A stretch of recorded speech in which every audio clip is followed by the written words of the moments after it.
Voilà.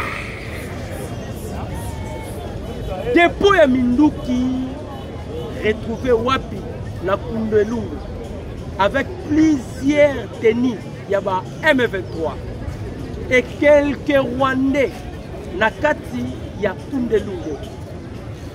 Paul Kagame ataki misolo ya ebele pona kokorobre Thérèse Kayikwamba. Tokobeta masolo pe ba M23 ba communiquer ba baki balobi boye Rwanda azala to Rwanda zalate et ils sont déterminés à poursuivre Bitumba à l'est de la République démocratique du Congo. Voilà un peu ce que nous allons décrypter ensemble. Mbote.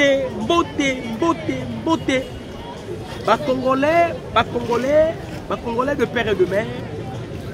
Et sengo parce que vous allez epelé na eleko oyo na souci akoluka koyeba pays elalaki ndenge nini, pays elamuki ndenge nini, na souci akoluka koyeba situation sécuritaire à l'est de la République, na souci akoluka koyeba position ya mokonzi ya mboka vu les enjeux.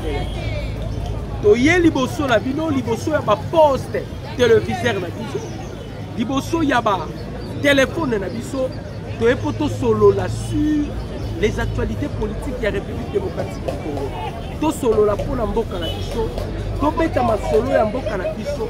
Il faut que les Congolais ba yeba makambo mazali koleka na mboka na biso poto lobaka yango. Un véritable Congolais okoyi kolekisa mokolo te sa koluka oyeba état de santé ya mboka na yo, pays elalaki ndenge nini, pays elamuki ndenge nini. Un véritable Congolais oza censé koluka koyeba makambo nyonso ya mboka na yo. Bandeko ba Congolais, après la victoire écrasante ya mokonzi ya mboka, bamindele si balobaki ke Kagame asi a signé arrêt de mort na ye. Pourquoi mindele balobaki bongo? Parce que bayebi Kagame za lokola mutu moko baswaka ye na nyama. Akondima alibanda soka ye awangani. Voilà pourquoi les Américains, ils avaient insisté pas à Kagame. Marco Rubio a vandaki. Ayebi Sindu Ringerero, tu vas signer. Signer. Kagame a signé. Signer. Ok. Si Maramozo Salama Kagame a signé paquet mbongo. Et pas ya maman Thérèse Kayikwamba. Nakoyebi Sabino Makamu maman tuté Boyoka. Parce que Kagame a tali déjà que sur le plan spirituel, le président Félix Akendaki déjà, là où il y a des formations, bah, Eliminasi, il avait déjà récupéré la clé, il y a des délivrance à la République démocratique du Congo, sur le plan spirituel. Mais on devait maintenant que cela se matérialise physiquement. Tellement bah, Melagi Pema, pour Kagame jusqu'au Mbonga, c'est la messa. Kayikwamba, solo là. Tellement Meli Pema, depuis que le Congo est Congo, c'est la toute première fois qu'on voit ministre affaires étrangères. Dans niveau Mayel, vous ne pouvez pas imaginer. A dépouiller Kagame, a exposer la nudité à Kagame Libanda. Bilo Moussouba Mindele Bande Koye Bate. Grâce à maman Thérèse Kayikwamba. La diplomatie à président Félix. C'est un Guillaume, il y a des esprits. On a dit, donc ils ont dépouillé Kagame. Ok, Kagame attaque Misolo. Kagame attaque Misolo. Quand vous voyez la Misolo, maman Thérèse Kayikwamba a ABC Olivier Nduringerero. Yoka Kombo Nduringerero. C'est lui le ministre des Affaires étrangères rwandais. Oba Kutalaki devant Marco Rubio, le patron de la diplomatie américaine. A ABC Olivier va dire à votre maître parce que quand le président Félix n'a sorti médiatique, alors moi je ne peux pas négocier avec les M23. Il faut négocier. Tu négocier na Rwanda. Rwanda Wangana. Mais qu'est-ce que Rwanda est allé faire là-bas aux États-Unis? Les M23 sont des Congolais. Mais pourquoi tu es allé signer là-bas aux États-Unis? Ok, qu'on dit maintenant agression. Ok, qu'on dit maman Kambo yo kimaki Nangola. Bayana mbongo. Maman Thérèse Kayikwamba a ébissi Nouringuerero. Alors il va aller dire à votre maître. Allez dire à votre maître. Je vais quand même lire. Hein? Alors, Babi, message n'est là qui est clair. Alors il va dire à ton maître, à ton chef, de la même manière que la République démocratique du Congo n'est ni à vendre, ni à hypothéquer. C'est de la même manière que Wagner n'est ni achetable, corruptible. Je suis mieux payé dans mon pays. Je suis mieux payé dans mon pays. Et je défends mon pays par patriotisme et non par cupidité. Parce que bah qui na mbongo. Mbongo tozoloba, eza ba 150 de milliards. Kagama a combien soufflé? Toloba ki toko kanga mukolo moko. Tellement qu'il a combien soufflé. Kagama lobi non. Nenga kara Joseph Kabila lobaka. S'il le demanderait que na comme pauvre, j'accepterai na comme pauvre. Maintenant vous disaka Tshisekedi na longolé na pouvoir. Tobi saki Kabila ozangi ko différencier époque. Muto zoluko bundisa, muto zoluko longola na pouvoir. Aza fantôme, aza lima. Aza mikishi. Tolobaki yango Kayikwamba yebisi Olivier Nduringere. Alors allez dire à votre chef de la même manière que le Congo n'est ni à vendre ni hypothéqué, c'est de la même manière que Thérèse Kayikwamba Waner n'est ni achetable, corruptible. Alors bafuta kanga bien mboka nanga d'ailleurs bitumoyo nazobunda yango par cupidité mais par patriotisme. Bandeko surtout ala ba congolais ya modèle ya boye. Ya modèle ya ba Kayikwamba Waner.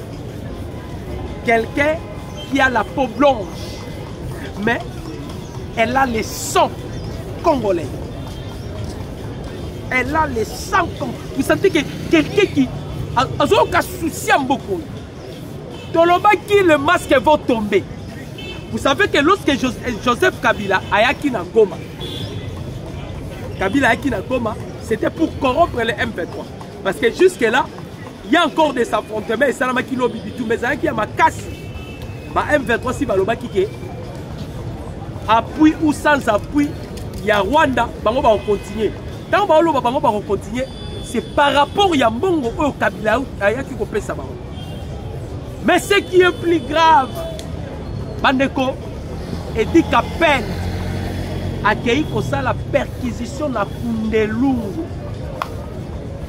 Bandeko toke kuta minuki na bateni ya ba IM23.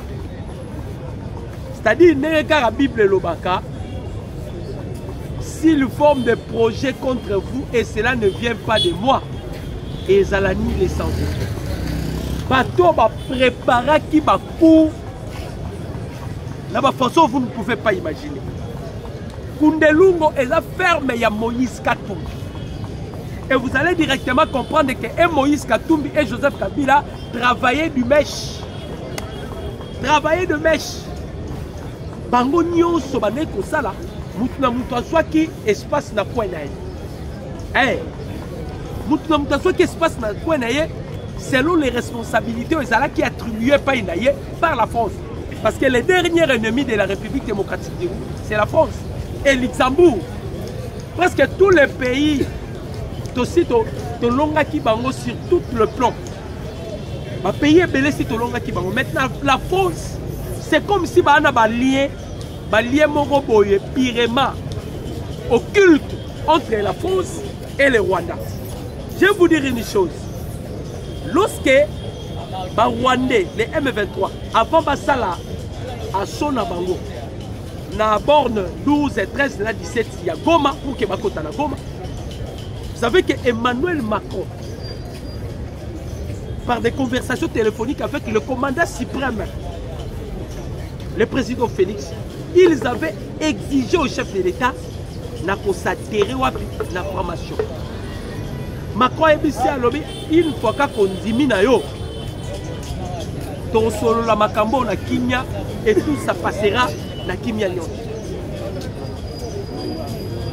Na kimia nyonso. Donc bango objectif na bango zalaki que Tshisekedi sa terre na formation. Oh, normalement nous sommes des Bantous. Nous avons notre culture à nous. En dehors de hormis culture na biso, on dirait na groupe moko boye toza ko appartenir sur le plan spirituel. Alors, si vous adhérez dans l'occultisme, eza religion occulte yaba occidentaux. Donc vous d'office sont côté par la bango, bango bazu même ici likolo na. Bazu les décides likolo parce que tout ce que vous allez commencer à faire ozo salango au profit na bango. Alors, elle voulait contrôler le président Félix sur le plan spirituel.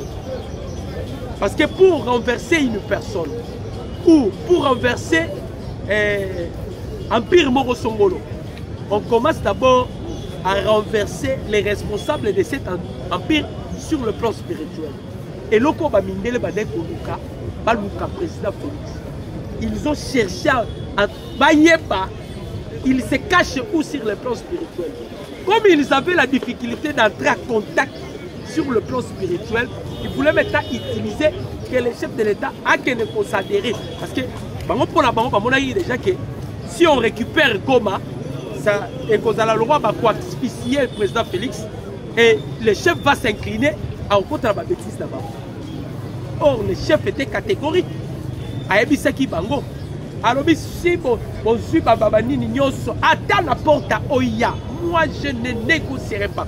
En tout cas, yango bomoni ba perdre, ba komi ko féliciter président Félix. Ce sont des hypocrites. Ba féliciter premièrement parce que net Jean-Claude Katendela. Un mafieux Mouyibi Katendela. Ba comprendre ce que président Félix a une politique à effacer les tableaux. Là, on ne doit plus parler de PPRD. Bachada risque de jouer dans parti politique.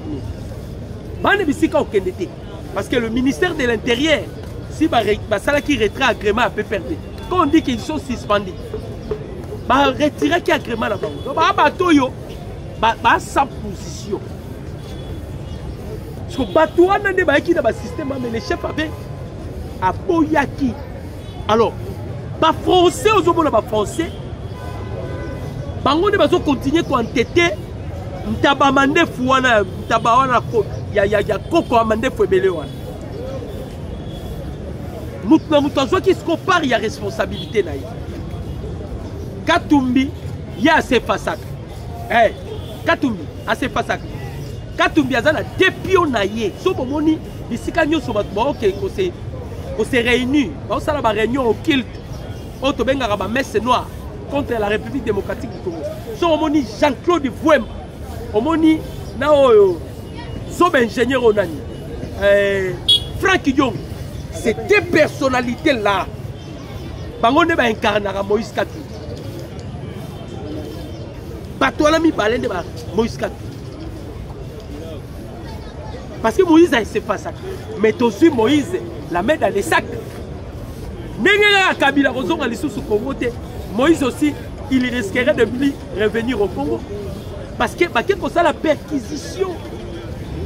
Wapi, Nakundelungo, Dala Minduki na bateni.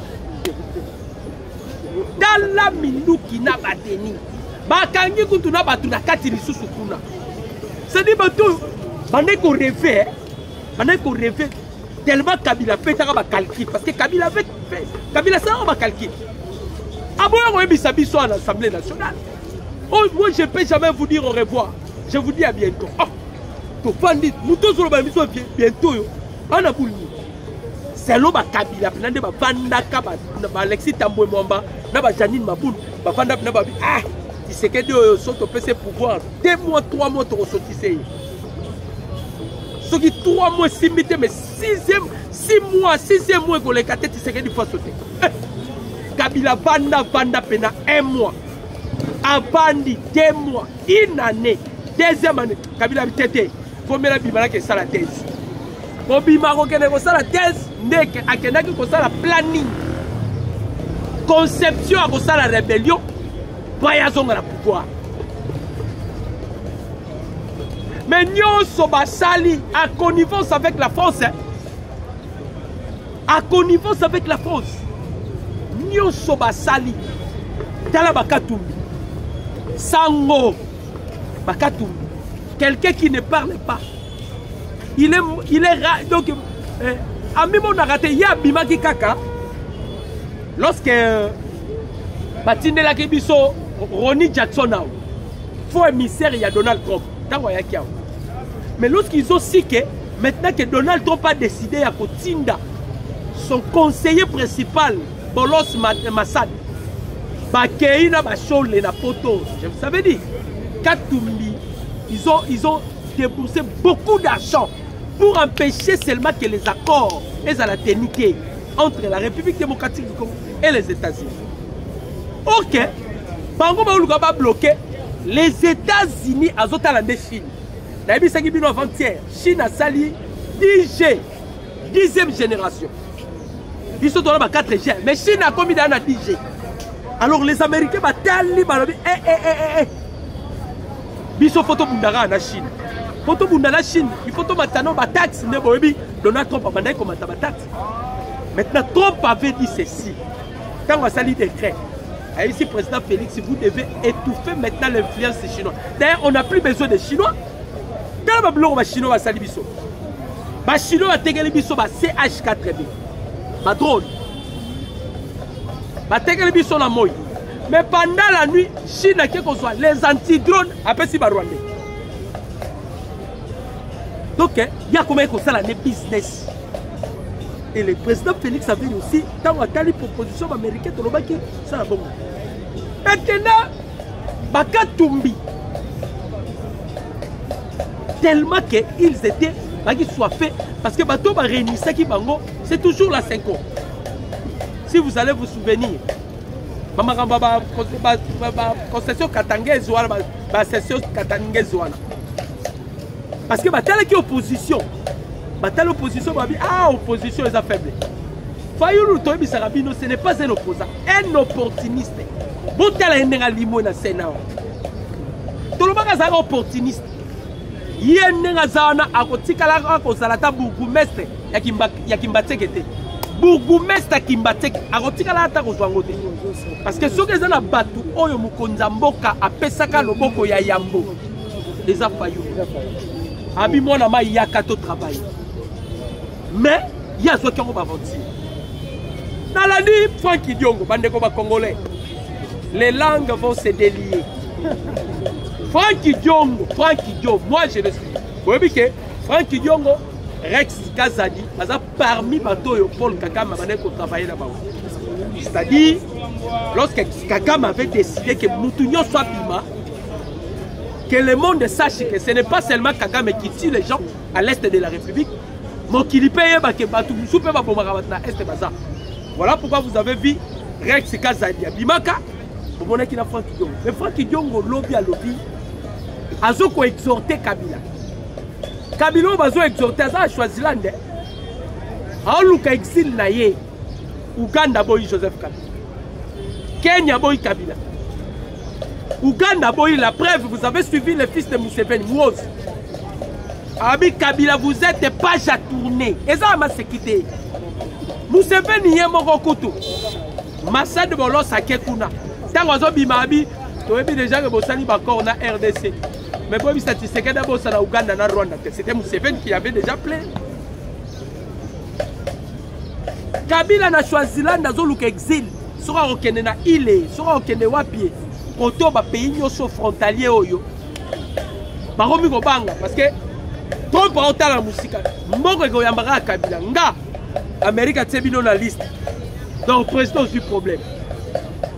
Francky Diongo alabi c'est que Kabila doit faire aya lukanga Francky Diongo ngai peuple congolais bayoka ngai aluki ngai tozongi kaka na Congo to senga pardon. Koya kutute Francky Diongo, koyate.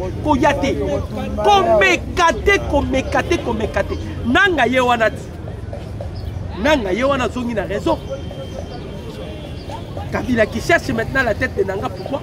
Nanga est allé signer des trêves sans consentement à Kabila. Toloba qui moi me kokota zéro. Mwambe Kokota Zé.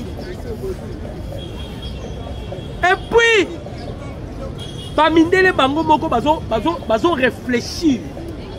Parmi les accords que Rwanda outi ko signé oyo, mais oyo ezali wa Kagame. Oyo pourquoi bazo lo babongo? Kagame a teti. Nasi na lobaki l'autre fois, monoko na nga, na bi esprit de mort eza kota Goma. Et baluka. Cette fois-ci, ça ne serait pas des Congolais. Soit Kabila Yekutami Kimeli déjà la Swaziland. Soit c'est Paul Kagame. Parce que Trump a qui clair. Tant qui envoyé spécial. Alors il va dire à ces cochons-là, allez dire à ces cochons-là, il a que des choix. Parce que on ne blague pas avec les intérêts des États-Unis d'Amérique. On est Amérique pour l'intérêt naïe à Kopomayo. Alors allez dire à ces cochons-là, il a des choix. Soit il quitte la RDC, soit il va faire la guerre avec la RDC. Mais les États-Unis seront derrière la RDC. Kagame Azoki, on va mentir. On vous informe déjà qu'il y a Blackwater.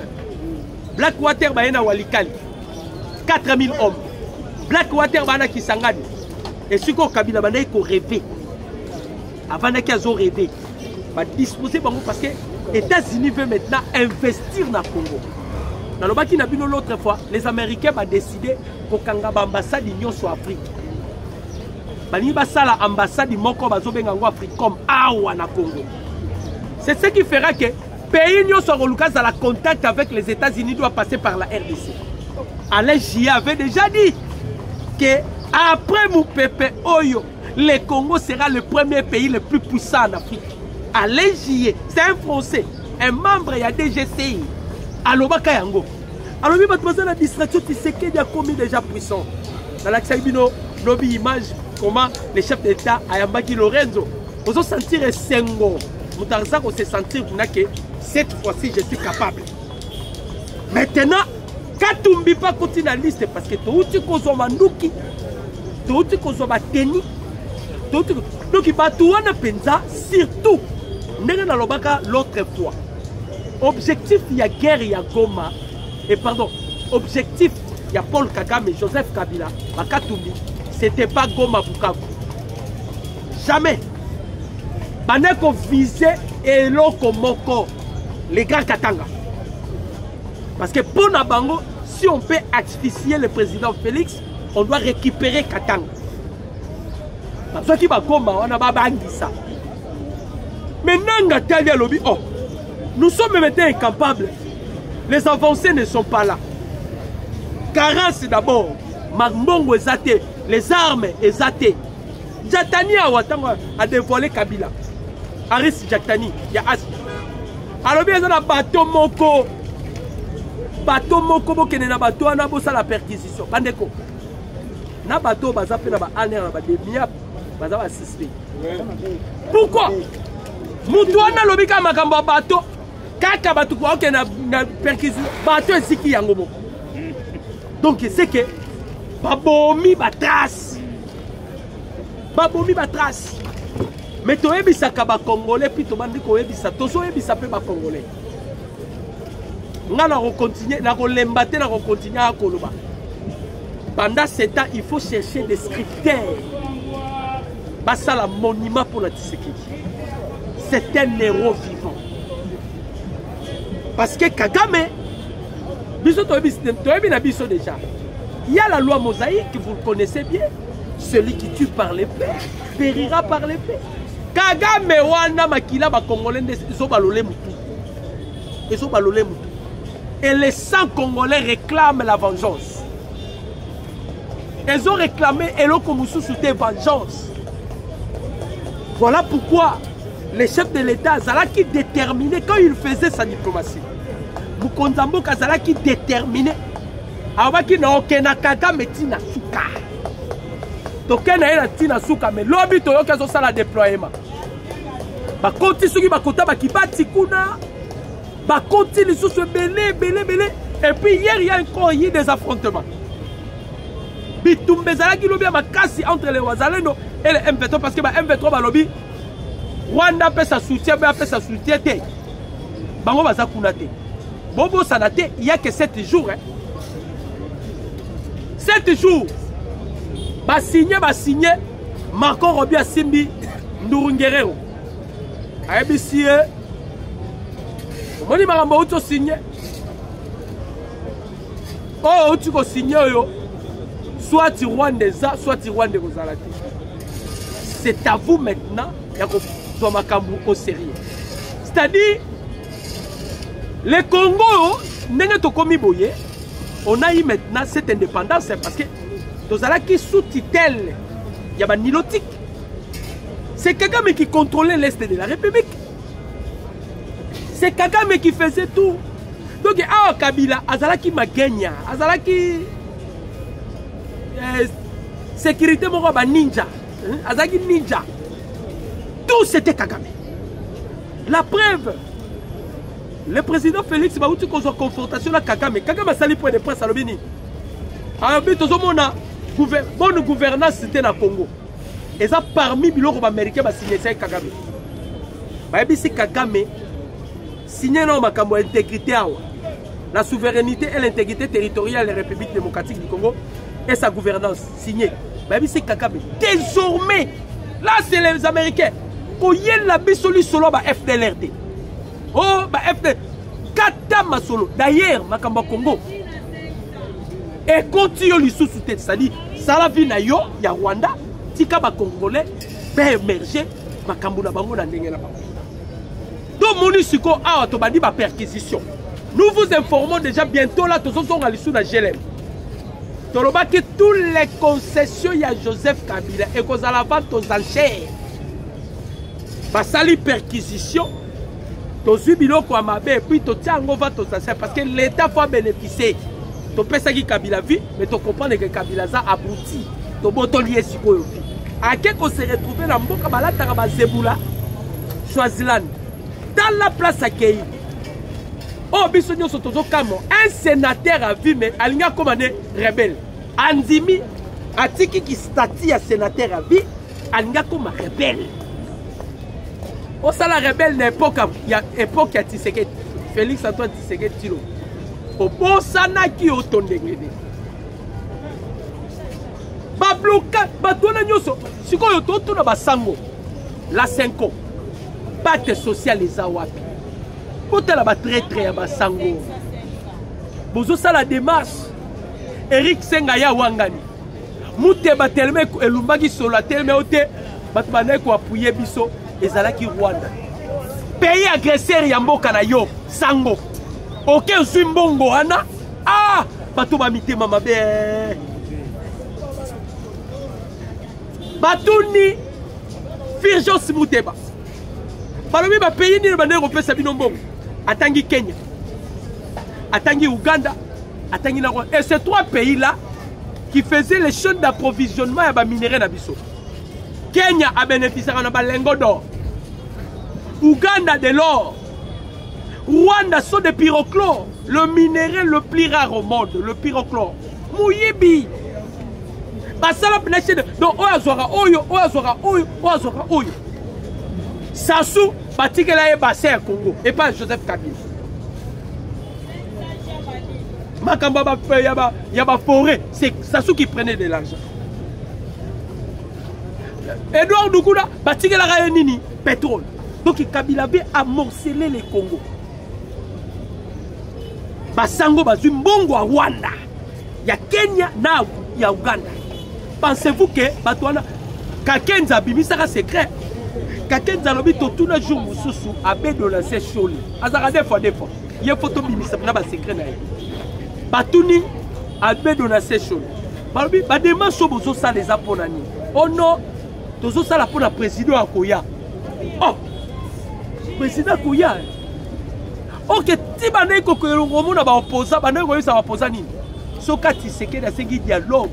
Bino bo sengelo musu te démission na. Démission na. Biso basango tongi tozwa transition.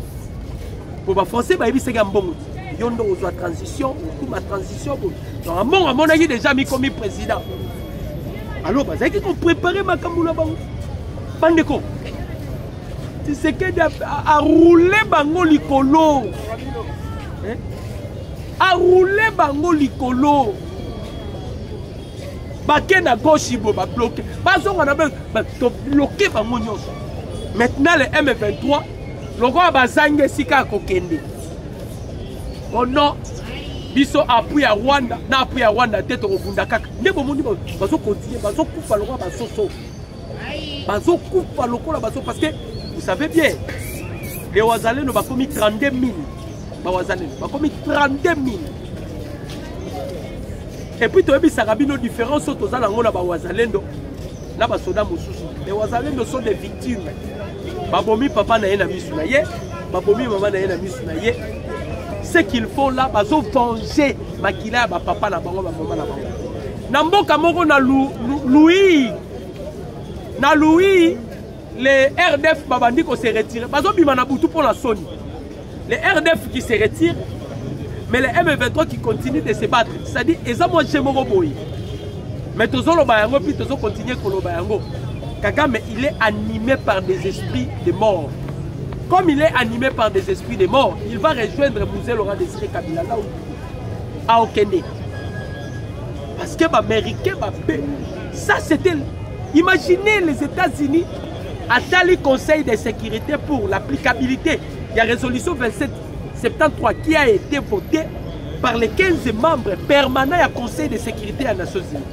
À unanimité, va voter résolution 2773.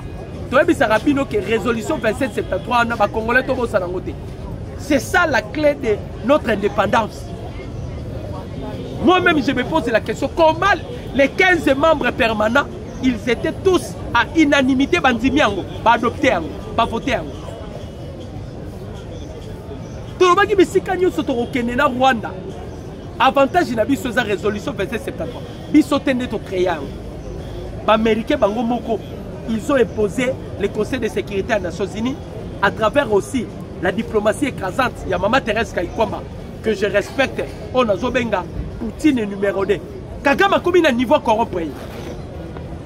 ABC Kagame, Negera Congo, ils n'ont ni à vendre ni hypothéquer. C'est de la même manière que Thérèse Kaikwamba Wane. Ils ni achetable, corruptible. D'ailleurs, je suis mieux payé dans mon pays. ABC Ndouringero, allez dire à votre chef que Bitumbo Nazobunda, je ne bats pas par la cupidité, mais par le patriotisme. Ma patriote, c'est le gars Balubo ya Kachamano. Kabila Bimisaki 10 millions. Lubo ya Kachama pe Sanzera. 10 millions pena Kabila Bimisi, Lubo ya Kachama pe. Lubo ya Kachama lobi, na kozwa mbongo wana. Mais ba kokoloko ya kokoloko nanga bazala les sous dirigés par des Rwandais. Que les Nilotis qui reviennent encore au pouvoir. Parce que Kabila pensait que bakozonga la bokondi. Ma Nilotis qui bakozonga. On a bloqué ces blocs là. Maintenant le chef de l'État, tolini doit finir sikoyo na bateau baza awa. Na lobi na bino.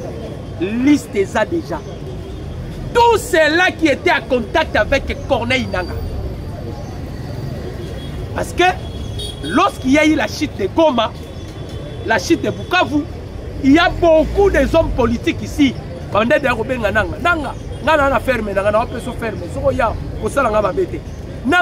Toutes ces personnalités-là, des hommes politiques, et celles-là qui donnaient aussi de l'argent, ils étaient à connivence avec Nanga.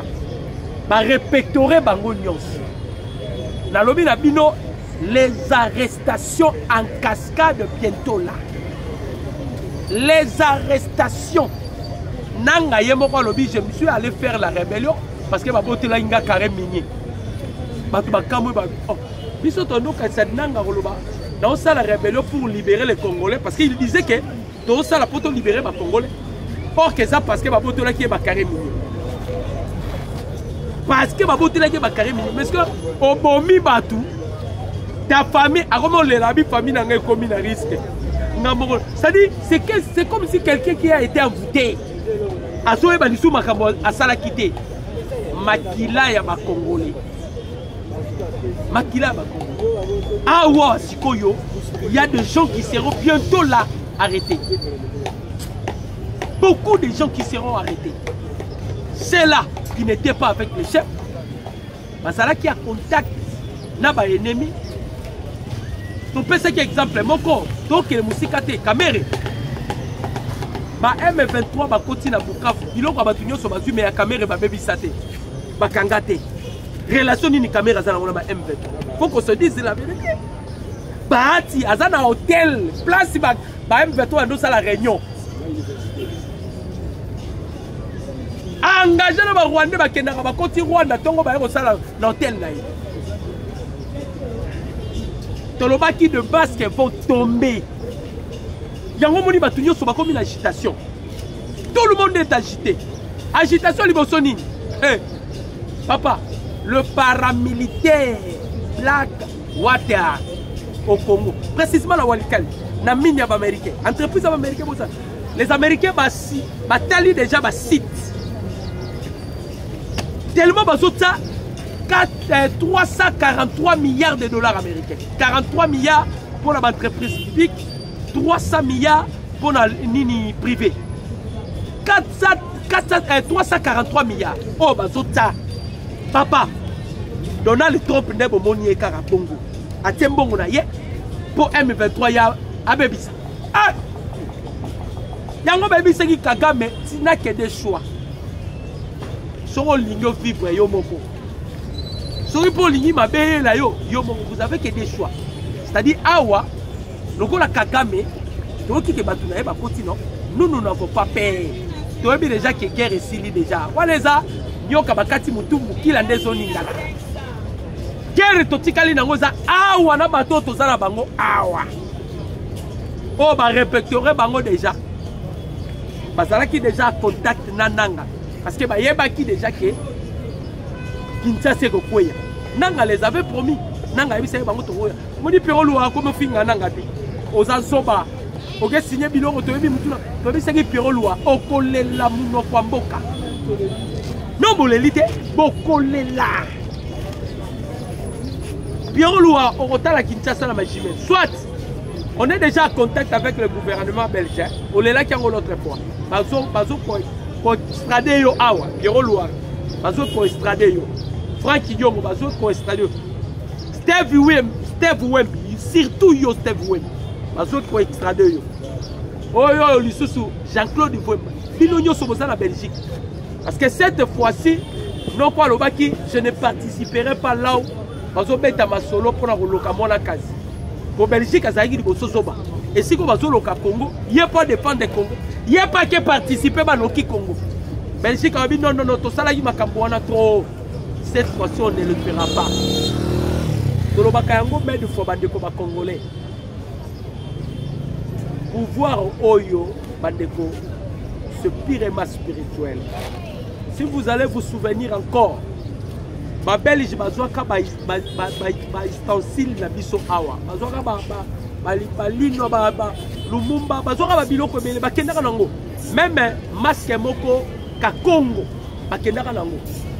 Mais quand le président Félix Ayena Bokoni ba Belge ba yambangu na masque wana ba yambangu na masque ba Belge bango ba yambangu na masque wana. Soko tali masque ngobo elongi pena ya fachi. Donc pouvoir ancestral yé. Yango moni mwana Idriss Déby abengaka président te abengaka ye roi. On est déjà dans le royaume Congo. Le pouvoir ya ba congolais yé. Les Congolais bazui siko dignité na bango.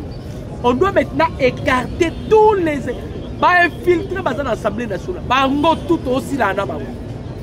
Tozongi kana bahati lukwepi. Ça fait que bahati akenda kunda mama na Rwanda. Ye Congolais awa make kunda mama na Rwanda. Mususu bandeko yenyo so balo bakinya Rwanda. Yo bandeko lo balo bakinya Rwanda ndenge nini? Valate Mubaki Lobango, vous avez vu les images. Maintenant, comme le pouvoir ancestral de la République démocratique du Congo est réuni, Nebomoni et Poukamisi Bato Elias, efukami tant ndenge tozokanga bango lokwa mayebo oyo tokekanga kuna epa Moïse Katumbi manduki bateni na batu na kati na entraîneur ya Mazembe toyebi te soka bandeko baentraîne barwandais yo entraîne bakekanga na kundelungo ndenge nini entraîne bakekanga na kundelungo ndenge nini tokangi bango bakomi lokwa batu moko baomiye Tolobaki cette fois-ci, on doit maintenant vivre le miel qui est dans notre pays. C'était avec plaisir de partager ensemble avec vous ces numéros de décryptage. Mon numéro c'est plus 243 89 63 95 965. Je dis et je vous remercie.